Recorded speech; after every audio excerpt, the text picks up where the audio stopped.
Syederalun, proses belajar mengajar atau PMB pada tahun ajaran baru di Kota Lok Semawe sudah dimulai sejak Jumat 15 Juli 2022 hari ini.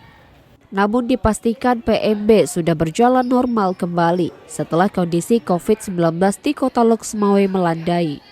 Bahkan sesuai data dari Dinas Kesehatan Lok Semawe, sudah lebih 3 bulan Lok Semawe zero COVID-19. Pantauan serambinews.com di SD Negeri 3 Banda Sakti Lok Semawe, sehubungan dengan baru dimulainya tahun ajaran baru, maka banyak para orang tua rela berdiri di luar ruang untuk menunggu anaknya yang baru masuk SD. Terlihat juga ada beberapa anak yang menangis. Kepala SD Negeri 3 Banda Sakti, Mursyidah SPD MPD menyebutkan sesuai instruksi atasan kalau PMB sudah digelar secara normal. Namun begitu, protokol kesehatan tetap diterapkan. Dari Lok Semawe, Saiful Bahri, Serambi On TV.